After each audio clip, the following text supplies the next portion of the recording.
তার পাপ হয়েছে সে কেন শেখ হাসিনার মন্ত্রণালয়ে গেল? আরে বাবা, শেখ হাসিনার মন্ত্রণালয় তো সেনার প্রধানও ছিল, শেখ হাসিনার মন্ত্রণালয়ে তো অনেক সচিবরা ছিল, শেখ হাসিনার ইয়াতে তো অনেক পুলিশ অফিসার ছিল, অনেক মিলিটারি অফিসার ছিল। তাহলে তাদের কি হচ্ছে?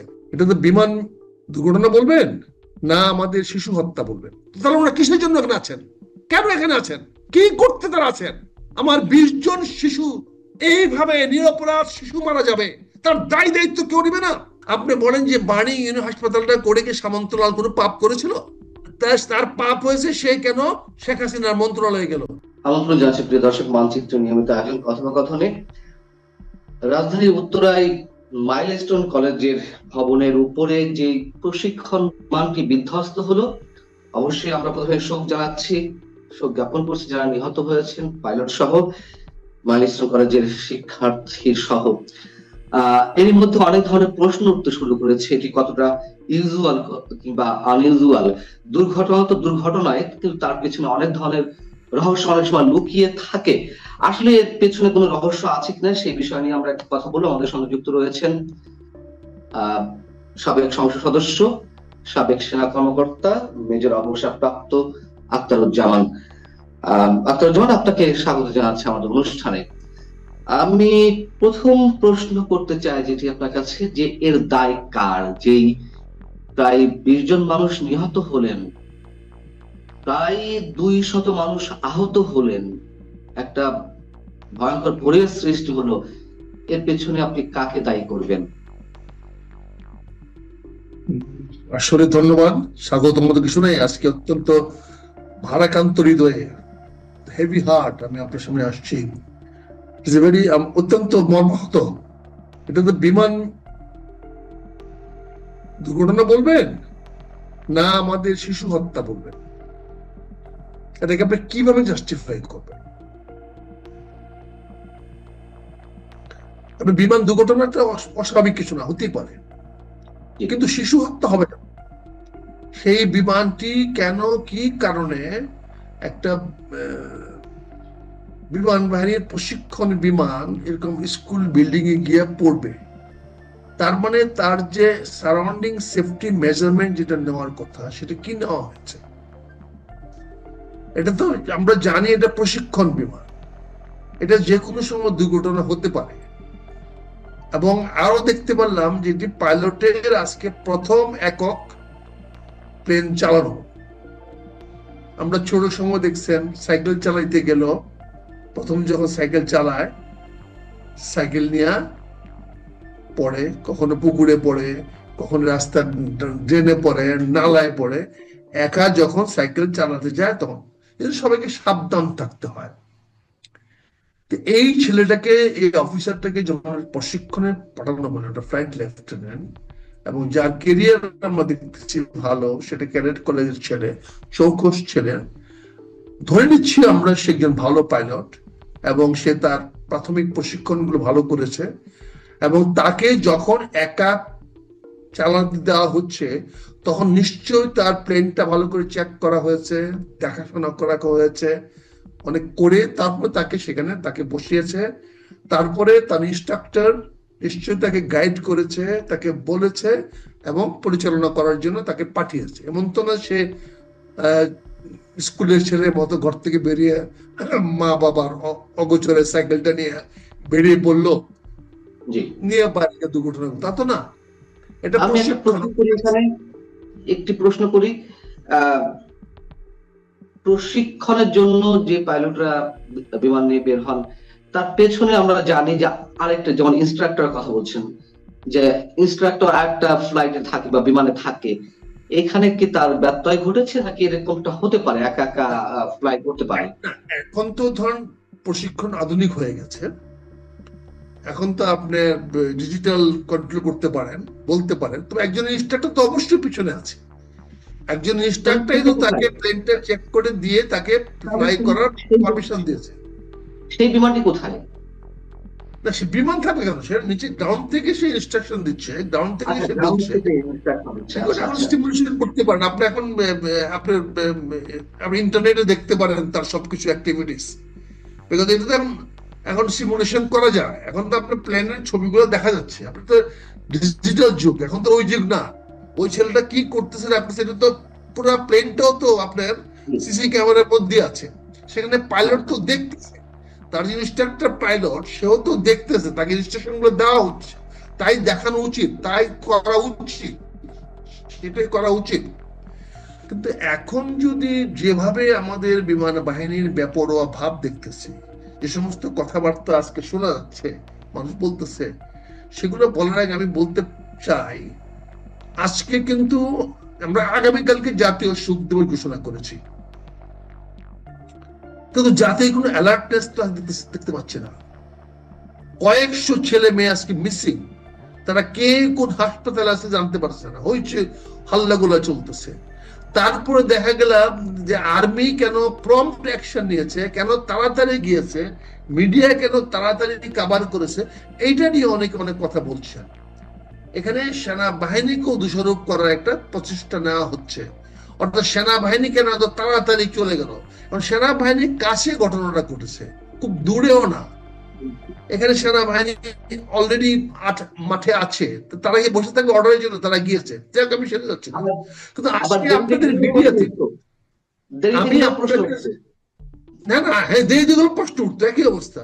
কিন্তু আমার প্রশ্ন আপনাদের মিডিয়াদের কাছে, যে মিডিয়াটা কিভাবে কন্ট্রোল দেখেন, এখানে শিশু হত্যা হয়েছে, বাচ্চাদেরকে মারা হয়েছে, এটা বলছেন না।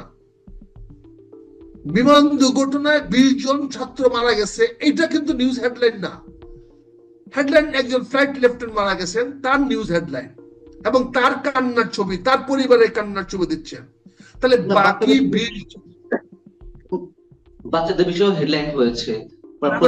কিন্তু আপনি স্ক্রল তো আমি দেখলাম, আমি তো এই ঘন্টাখানেক টেলিভিশনে স্ক্রল গুলো দেখলাম ভাইয়া, আপনি সেখানে দেখেন আপনার, আমার কথা হচ্ছে ঠিক আছে, দুটি আমার ইম্পর্টেন্স, আমার পাইলট ছেলে মারা গেছে, এটা প্রফেশনাল, মারা যেতে পারে, it's not very important things.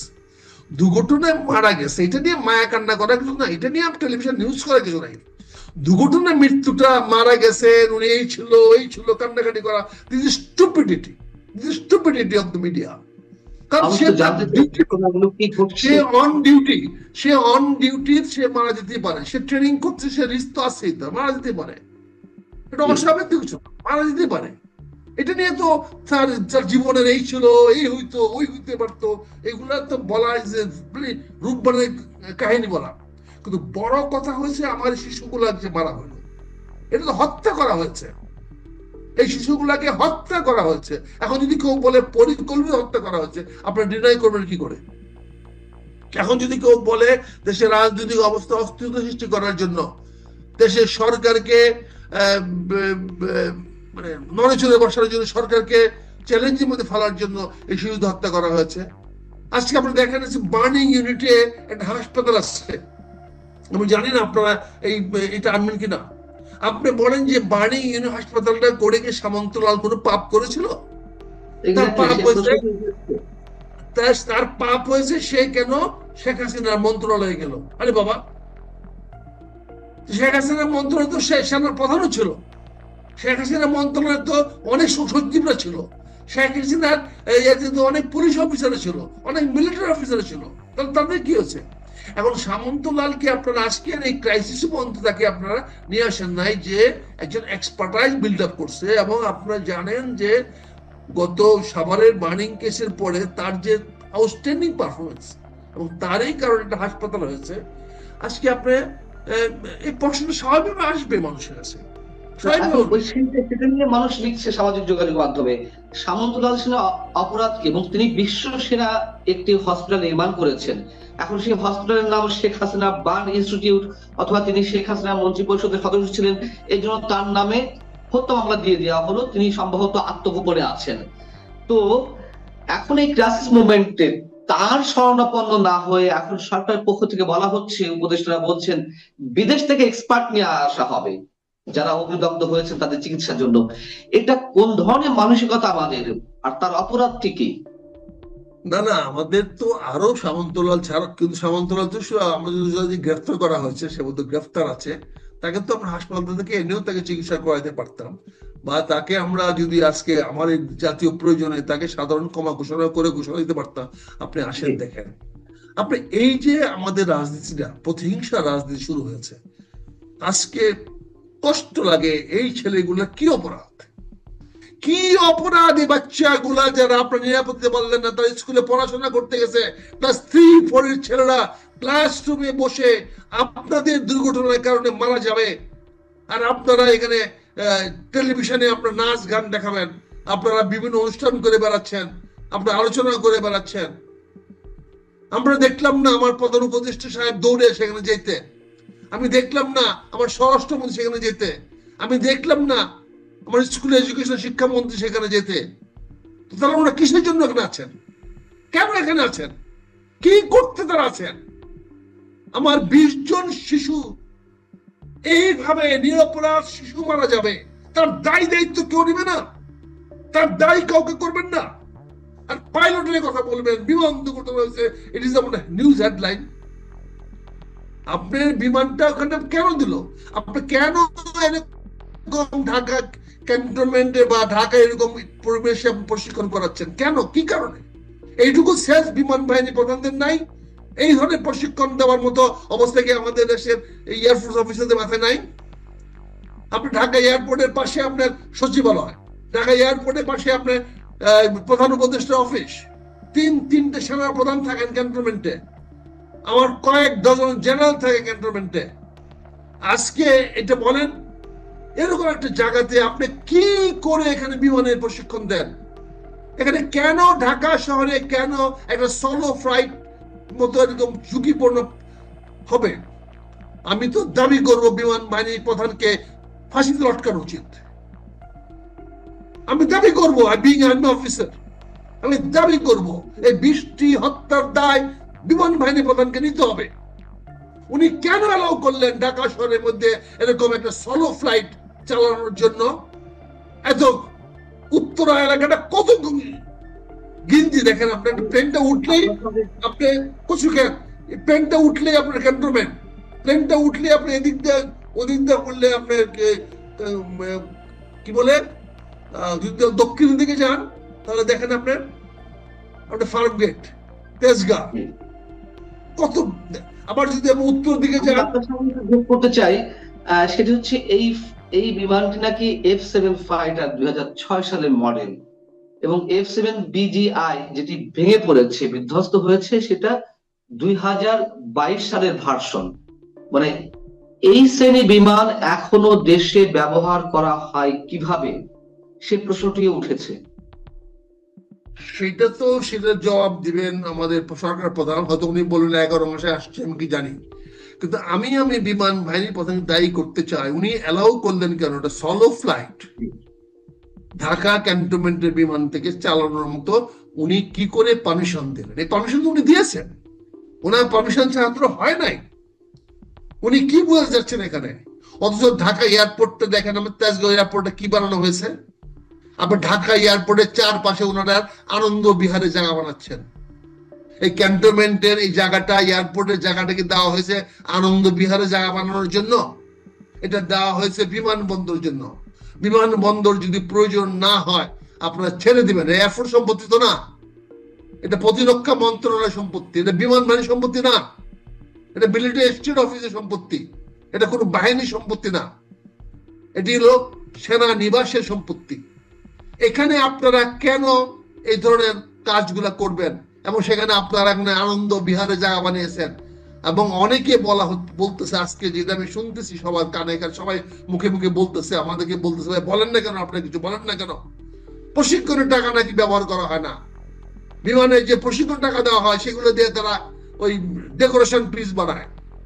Dhaka ক্যান্টনমেন্টের বিভিন্ন বিমান বাহিনীর বিভিন্ন ইমারতের তারা ট্রেনিং এর টাকা দিয়ে তারা ইমারত বানায়। এটা আমি জানি না কতটা সত্য, কিন্তু আমাকে জানাচ্ছে অনেকে যে আপনারা এগুলো বলেন না কেন, আপনারা এগুলো দেখেন না, আপনাদের চোখ নাই, কি হচ্ছে এগুলো? আপনারা সবাইকে অন্ধ হয়ে গেছেন, সবাই কি ভীত হয়ে গেছেন? বিমান বাহিনীর প্রধানকে আমাদের ভয় করতে হবে, সেও বাঘের বাচ্চা হয়ে গেছে বাংলাদেশে, তাকে আমাদের ভয়ে বিরুদ্ধে থাকতে হবে। টাকা ক্যান্টনমেন্টের মধ্যে সে যা কি করতেছে এগুলা আপনি যদি দেখেন তাকাইয়া, সারা কুর্মিটুলা এয়ারপোর্টটাকে সে কি বানিয়েছে, একটা পার্ক বানিয়ে ফেলেছে। সে কেন বানিয়েছে? এবং সেখানে সাধারণ মানুষ যেতে পারে না। কার জন্য, তোমার কে দিয়েছে এগুলো?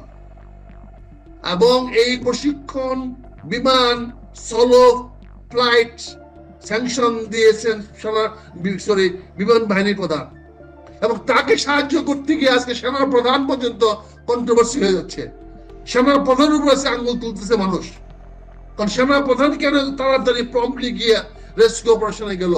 কারণ রেস্কিউ অপারেশন তো করার কথা এয়ারফোর্স, তার রেস্কিউ ফ্লাইট কেন গেল না? সঙ্গে সঙ্গে হেলিকপ্টার কেন গেল না? সঙ্গে সঙ্গে হেলিকপ্টার গিয়ে ওখানে কেন তারা স্মোক দিয়ে স্কুলের উপরে দিয়া কেন ফেলানো হলো না?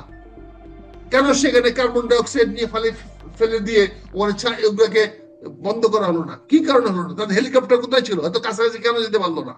এগুলা বিমান বাহিনীর প্রধানকে জবাব দিতে হবে, আমাদের কথা বলতে হবে। আমরা এত ভীতু হয়ে থাকলে তো হবে না। গত 20 বছরে 15 বছরে বিমান বাহিনীর প্রশিক্ষণের টাকা কোথায় গিয়েছে? আমরা হিসাব চাই। পরিষ্কার বলছি পান্না সাহেব আপনার কাছে, কে আমাকে কি বলবে আমি জানি না, আমাকে জনগণ জানতে চাচ্ছে, আমাকে অনেক অফিসাররা ফোন করে বলতেছে বলেন না কেন এগুলা। আমরা জানতে চাই কেন প্রশিক্ষণের টাকা ব্যয় করা হচ্ছে না? কেন উইদাউট ইনস্ট্রাক্টর অনেক সোলো ফ্লাইটে পাঠিয়ে দেওয়া হলো তাকে? কি কারণে? এই ছেলেটার জীবন বড় কথা না, বড় কথা হচ্ছে এই যে 200 ছেলে যে আজকে মৃত্যু যন্ত্রণায় কাতরাচ্ছে, তার জবাব কে দিবে? কে দিবে তার জবাব? আমরা জবাব চাই, বিমান বাহিনী প্রধানের জবাব চাই, অনতিবিলম্বে ফাঁসি চাই। এই 200 ছেলে মেয়ের কাতরানোর এই কষ্ট আপনাদের গায়ে পৌঁছে না? আপনাদের কানে যায় না? এই 200 অনাথ ছেলে মেয়ে, শিশু ছেলে মেয়েরা আজ কাতরাচ্ছে হাসপাতালে, তাদের 70% 80% শরীর তারা পড়ে গেছে। তাদের কষ্ট আপনাদের কানে যায় না? তাদের দুঃখ আপনাদের লাগে না? আপনারা এখনো বসে আছেন হেলিকপ্টার দিয়ে তার বাচ্চাকে, তার বউকে নিয়ে আসেন, রাজশাহী থেকে নিয়ে আসছেন, কি মজার রিক্রিয়েশন ট্রিপ নিয়ে আসছেন, তার মা বাবাকে নিয়ে আসবেন। আর এই ছেলেদের বাবা মাকে কি করেছেন? পাইলটের বাবা মাকে নিয়ে আসবেন রাজশাহী থেকে বাংলাদেশে প্লেন দিয়া, আর আপনি এই 200 ছেলে মেয়েদের খোঁজ দেন নাই কেন? আপনি চিকিৎসার ব্যবস্থা করেন নাই কেন? হেলিকপ্টার তাদেরকে কেন হাসপাতাল নিয়ে যান নাই? কি কারণে নিয়ে যান নাই? আজকে আমাদের কেন উষ্মা প্রকাশ করতে হচ্ছে? কেন এগুলো বলতে হচ্ছে? দেশটা কি হয়ে গেছে? ফ্রি স্টাইল হয়ে গেছে, যার যা খুশি। ডক্টর ইউনূস সাহেব, আপনি প্লিজ আল্লাহর ওয়াস্তে, ইট ওয়াজ ইউর ফর্মাল ডিউটি ছিল আপনার তাৎক্ষণিকভাবে এই 20টা মৃত্যুদের পাশে আপনি যাওয়ার। যদি শারীরিক কাজ দিতে না পারেন, you are medically unfit sir, you are medically unfit. আপনি প্যান্টের মতো ঘুমিয়ে যাচ্ছেন, ঘুমিয়ে রাষ্ট্র চালানো যাবে না। I'm very sorry, I have to be harsh in my language. আমি 200 ছেলেদের কাতরান সহ্য করতে পারতেছি না। এটা আমার সহ্যের সীমা বাইরে চলে যাচ্ছে। We cannot tolerate this. আমরা এগুলো সহ্য করতে পারবো না। আসলে আমরা মরি, আমাদের শিশুদেরকে, আমাদের সন্তানদেরকে হত্যা করার কোন অধিকার পান্না সাহেব আপনাদের নাই, আপনাদের কারো নাই। স্কুলে পড়তে যাবে শিশুরা, তার উপরে আপনি বিমান ফেলাইয়া দিবে তার উপরে নিয়ে, আর সেখানে শিশুরা মারা যাবে। 200-300 ছেলে মেয়ে আজকে সারা ঢাকা শহরে কাটতে হচ্ছে। কোথায় আছে না আছে কেউ বলতে পারতেছেন না, কোন হাসপাতালে আছে বলতে পারতেছেন না। কোন হাসপাতালকে আপনি ইমার্জেন্সি ডিক্লেয়ার করেন নাই, কোন হাসপাতালকে রেস্কিউ স্টেশন বানান নাই, ডাক্তারদের ইমার্জেন্সি ডিক্লেয়ার করেন নাই, আপনি ডাক্তারদেরকে নিয়ে আসেন নাই। কেন আপনি উত্তরাতে সকল হাসপাতালগুলোকে ইমার্জেন্সি ডিক্লেয়ার করতে পারতেন না? ক্যান্টনমেন্টে সিএমএইচও এয়ারফোর্সের ছিল, পারতেন না? আপনি ওখানে সামন্তলাল না আসে বাদ দেন সামন্তলাল, কিন্তু আপনি বার্নিং ইউনিট অনেক ডক্টর আছে, কেন আপনি শত শত অ্যাম্বুলেন্স দিয়ে তাদেরকে সরাসরি নিয়ে গেলেন না? এই শিশুদের কান্না আপনাদের কানে যায় না? আপনি এত নির্দয়, আপনার ক্ষমতার জন্য এত লোভী হয়ে গেছেন, আপনার দেশটাকে বিক্রি করে দেওয়ার জন্য আপনারা সবকিছু হাত ঘাট বেঁধে লেগেছেন। আপনার লজ্জা করলো না আজকে? আপনারা ওখানে বসে দোয়া করেন, হাত তুলে দোয়া করেন, আপনারা ছুটে গেলেন না কেন? আপনারা সমন্বয় কি বলেন? আপনারা আপনারা কি করবেন, দেশের সংস্কার করবেন। এই সংস্কারবাদীরা ছুটে গেলেন না কেন আপনারা সেখানে দেখতে? ও বাচ্চাদের ওর দোয়া করেন, আপনি হাত তুলে দোয়া করলেই একেবারে ওরা ভালো হয়ে যাবে কেন? বৌদ্ধবাজি করেন, বৌদ্ধবাজি দেখেন আপনারা। কাজে আপনাদেরকে আমি তীব্র ভাষায় প্রতিবাদ জানাচ্ছি এবং তীব্র ভাষায় আমি বিমান বাহিনী প্রধানের শাস্তি কামনা করছি। কারণ তিনি কেন ঢাকা শহরের মতো জায়গাতে একটা সোলো ফ্লাইট করার জন্য একটা ফার্স্ট ফ্লাইট তাকে চালানোর মতো অনুমতি দিলেন? এর দায় নিতে হবে। আমরা ইমিডিয়েটলি তাকে ওআইজি দেখতে চাই। আমরা আজকের মধ্যে তাকে অপসারণ দেখতে চাই। We want he should be removed immediately. তিনি তো শুনলাম, আমরা শুনলাম তিনি এবার নাকি তুরস্কে গেছেন আজকেই, এটা শুনতে পেলাম হঠাৎ করে। He should be called back. He should be called back and he should be removed from this post. It is disgrace. সে কেন অনুমতি দিল এই ঢাকা শহরের মধ্যে একটা সোলো ফ্লাইট, একটা পাইলট, একটা ফার্স্ট নোভিস পাইলট এবং first trip, the first round, সে কি করে পারমিশন দিল? সে মানুষকে মানুষ মনে করে না? জি, আমি একটু 2 মিনিটের মধ্যে শেষ করবো রাখতে।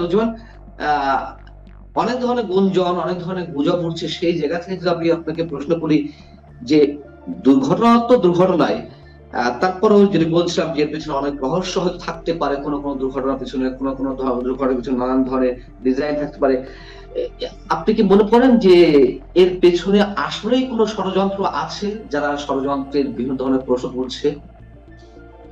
দেখেন, যে কোনো কিছু পিছিয়ে মানুষ ষড়যন্ত্র খুঁজতে পারে, কিন্তু এখানে আমি 3টা জিনিস দেখতে পাচ্ছি, যে 3টা জিনিস আমাদের গ্রস ভায়োলেশন হয়েছে, এর জন্য দৃশ্যমান।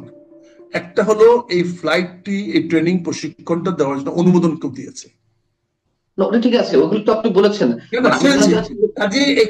এখানে হয়তো এই যে আমি আজকে বিমান বাহিনী প্রধানের উপরে যে চড়াও হয়েছি বা কথা বলতেছি, হয়তো এইটাও অনেক মধ্যে ষড়যন্ত্রে তাকে আমরা সরানোর জন্য বলতেছি। তার ব্যর্থতাকে আমরা হয়তো এভাবে আমরা দেখতে পারি, কিন্তু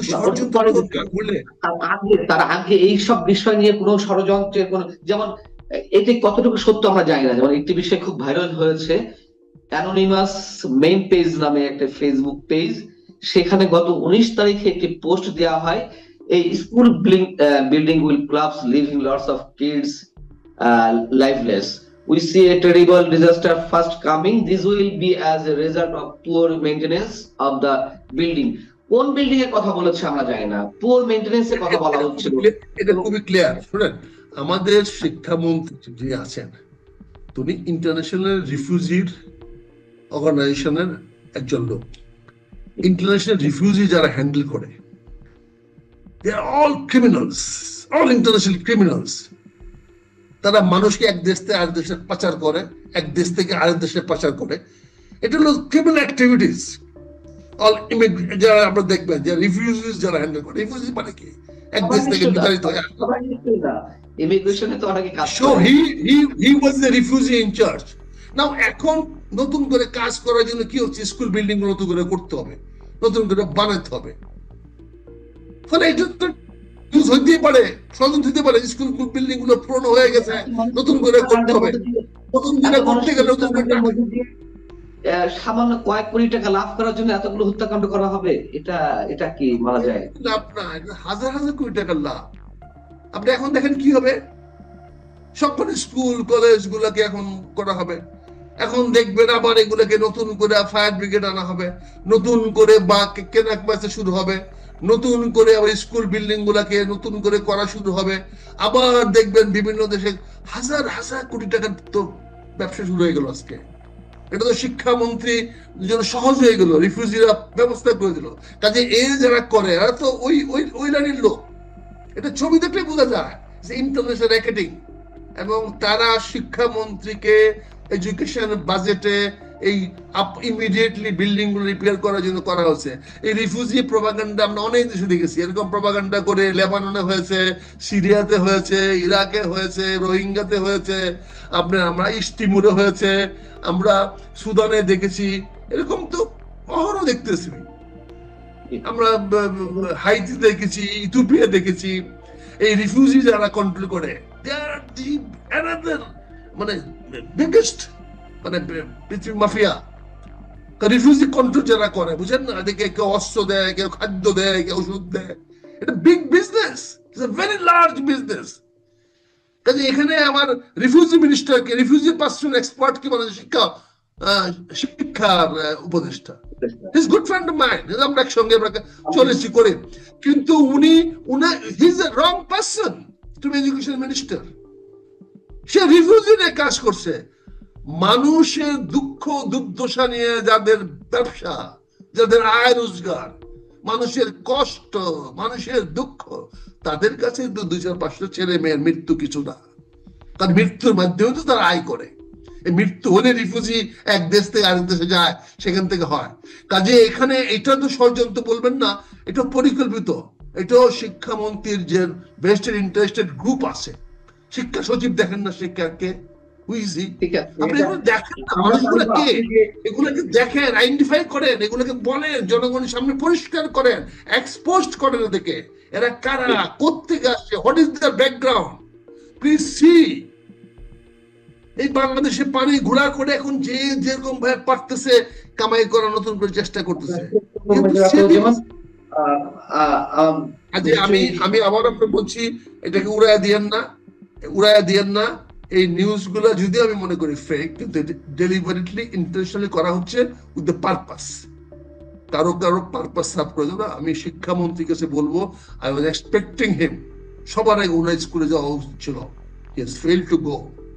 He has no right to remain as education minister, as advisor.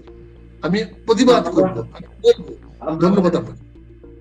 দায়িত্বশীলতার জায়গাগুলো অবশ্যই দৃশ্যমান করতে চাই সবারই নিশ্চয়ই, এবং আপনি যে কোশ্চেনগুলো অ্যারাইজ করেছেন সেগুলো নিশ্চয়ই কোনোটি একেবারে মানে অযৌক্তিক কিছু তা নিশ্চয়ই নয়, এবং হয়তো কিছু বলেছেন, ক্ষোভ থেকে বলেছেন, এবং আমরা চাইবো নিশ্চয়ই এগুলো কোনো কিছুই যে আশঙ্কাগুলো করা হচ্ছে শিশুর জীবনে কি আপনি খুব সঞ্চয় করবে না? অবশ্যই অবশ্যই না, আমি বলছি আপনার মানসিক অবস্থা নিশ্চয়ই এরকম অসংখ্য মানুষের যন্ত্রণা হচ্ছে, ভিতরে ছটফট হচ্ছে, মৃত্যুর মধ্যে কাতরাচ্ছে। এদের জন্য আমাদের, এদের জন্য খুব কেন, আমি তো পারলে আমি মেরে ফেলতে পারছি, চাই ওদেরকে, ওই যে লোকগুলা ব্যর্থতার জন্য হয়েছে। আমার যে ক্ষমতা থাকতো, I would have killed them.